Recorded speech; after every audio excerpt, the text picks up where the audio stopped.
Advantage product, and is uniquely known in Missouri as the Statewide Advantage for Missouri, or SAM for short. SAM is accessible by a limited number of people, and authority to view information across the agencies is limited.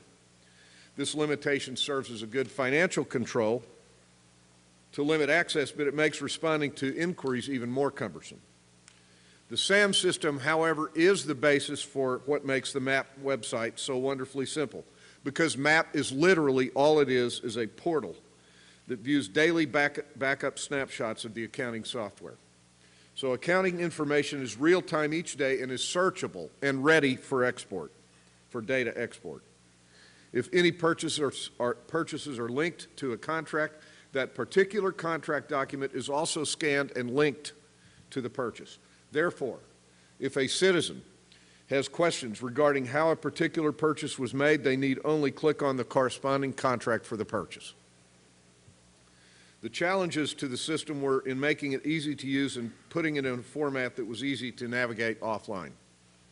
What resulted from the months of work by the Missouri Office of Administration, which is our chief operating officer of state government, is arguably the best online database possible that won national acclaim for transparency in government. Incidentally, the governor assigned the responsibility of oversight on this project, the MAP project, to Richard Aubuchon, his former Deputy Commissioner of Administration, who today serves as my Chief of Staff and General Counsel in the Lieutenant Governor's office. Responses from taxpayers regarding the MAP website are extremely positive. Folks like it. Requests for information on financial data can be easily completed by directing citizens to the website.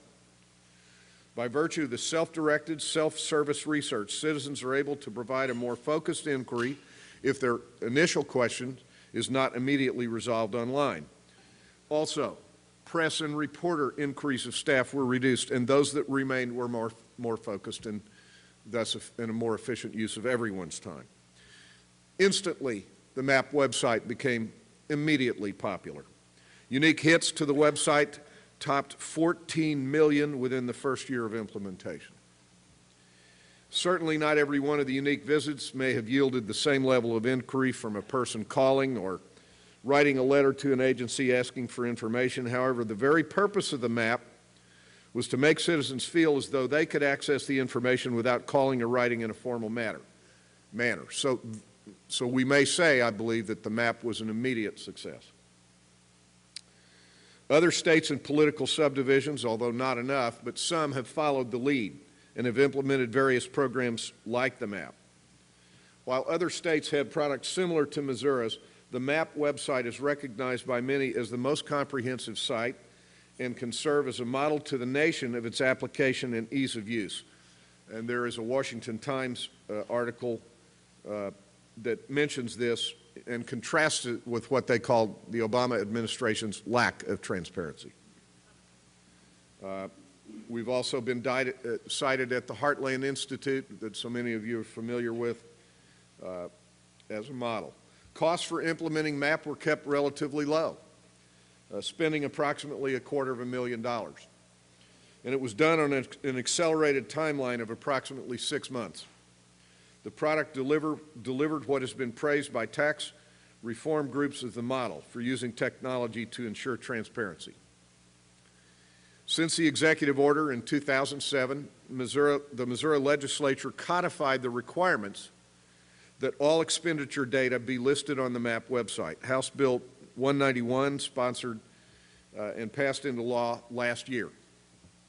Since its inception, the MAP, we've strived to continually improve the MAP. Employee salaries were added, and we previously published those every 2 years in what we call the Blue Book, or the State Official Manual. The legislature actually discontinued after 140 some odd years of publishing the book this year and said we're going to do that online too. Employee salaries were added, I said, so that every citizen can find out how much any person employed by the state of Missouri is earning. The list of those who received tax credits was added in 2008. I mean, what you can add to this is just almost endless. We also added the list of those businesses in Missouri which are not paying taxes due to the state.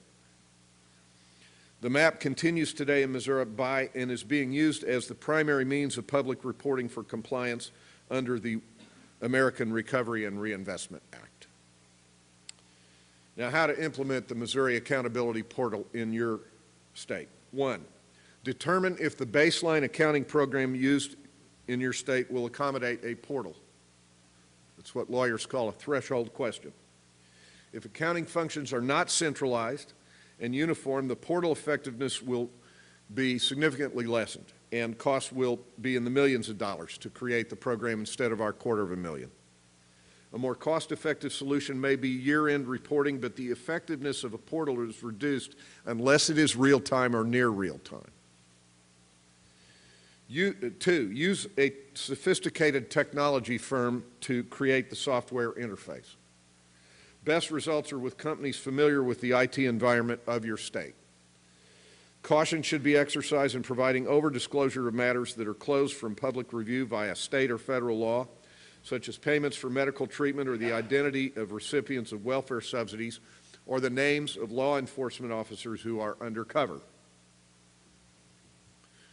Reminds me of the reporter in our state capitol who drives a car and on the back is a bumper sticker that says undercover reporter.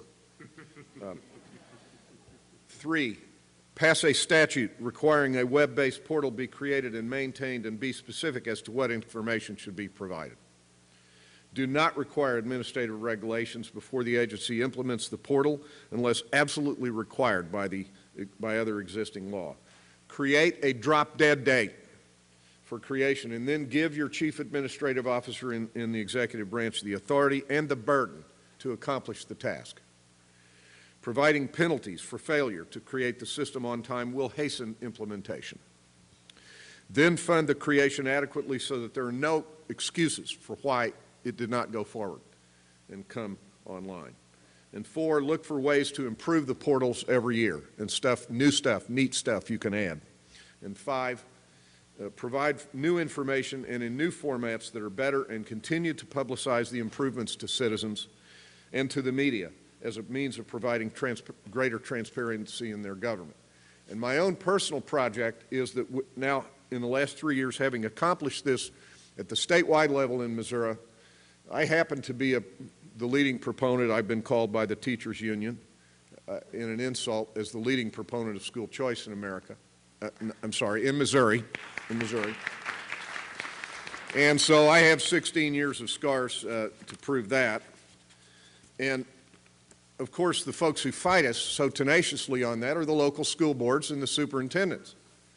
And I want to create one of these by statute for every school district in the state, because if ordinary citizens out in small-town Missouri, or anywhere in Missouri for that matter, found out that the superintendent is making $160,000 a year, more than the governor makes, with a $15,000 annuity tacked on that payment every year until he retires, and the car and the Cadillac benefit plans and the expense account and the country club membership and all the rest, we'd have a mini revolution on our hands like we're seeing out in the Golden State on pension and municipal employee compensation that I'm reading so much about. So that's the MAP project. It's pretty simple. It's pretty straightforward. I hope you have found something useful that you can do in your states. Thank you for the honor of being here today.